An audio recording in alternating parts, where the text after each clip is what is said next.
আমার বাবা ও মা বেশ কিছুদিন আগে গিয়েছিল দীঘা ঘুরতে। তো সেখান থেকেই নিয়ে এসেছিল এই নোনা ইলিশগুলো। তাই ভাবলাম এই নোনা ইলিশের রেসিপিটা তোমাদের সঙ্গে একটু শেয়ার করি।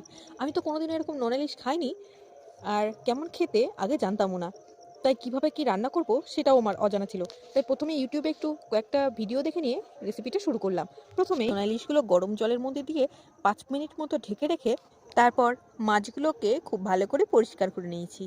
তারপর কড়াইতে রিফাইন্ড অয়েল গরম করে তার মধ্যে একটা একটা করে মাছগুলোকে দিয়ে খুব ভালো করে উল্টে পাল্টে একটু ভেজে নেব। মাছগুলোতে যেহেতু নুন হলুদ আগে থেকে মাখানোই ছিল, সেই জন্য আমি আর নুন হলুদ কিছুই মাখাইনি। জাস্ট জল দিয়ে ধুয়ে মাছগুলোকে তেলে ভেজে নিলাম। তারপরে ওই তেলের মধ্যেই কয়েক টুকরো আলু দিয়ে আলুগুলোকে কিন্তু খুব সুন্দর করে লাল লাল করে ভেজে নিতে হবে। তারপর তেল থেকে আলুগুলো তুলে ওই তেলের মধ্যেই ফোড়নের জন্য দিয়ে দিতে হবে একটা শুকনো লঙ্কা, তেজপাতা এবং রসুন কুচি দিয়ে একটু ভাজা ভাজা করে ওর মধ্যে দিয়ে দিতে হবে কুচিয়ে রাখা পেঁয়াজ।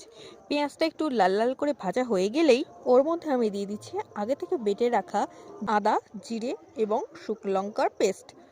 তারপর সবটা খুব ভালো করে কষিয়ে নেওয়ার পর ওর মধ্যে আলুগুলো দিয়ে আবারও খুব ভালো করে কিন্তু আমাদের মশলাটাকে কষিয়ে নিতে হবে।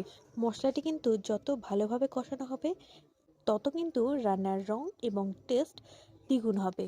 আর তোমরা একটা জিনিস লক্ষ্য করে দেখবে, আমি কিন্তু এই রান্নাতে কোনো রকম লবণের ব্যবহার করিনি, কারণ এমনিতেই তো নোনা ইলিশ নুনে ভরা, সেই জন্য মাছের থেকে যে লবণটা বেরোবে তাতে কিন্তু রান্নাটা খুব ভালোভাবে হয়ে যাবে। তার জন্য আর আলাদা করে কোনো রকম লবণের ব্যবহার আমাদের করতে হবে না। তারপর খুব ভালো করে মশলাগুলো কষানো হয়ে গেলে থেকে তেল ছেড়ে আসলেই দিয়ে দিতে হবে আগে থেকে ভেজে রাখা মাছগুলো। মাছগুলো দিয়ে খুব ভালো করে আলতো হাতে নেড়ে চেড়ে মিশিয়ে নিয়েই পরিমাণ মতো জল দিয়ে একটু ভালো করে নাড়াচাড়া করে নিয়ে ফুটে গেলেই উপর থেকে একটু সামান্য গরম মশলা গুঁড়ো আবারও ভালো করে নাড়াচাড়া করে নিলে রেডি কিন্তু নোনা ইলিশের এই সুন্দর রেসিপিটি। তারপর এক থালা ভাতের সঙ্গে এই নোনা ইলিশটা আমি সার্ভ করছি। এর যে কি স্বাদ বলে কিন্তু বোঝানো যাবে না।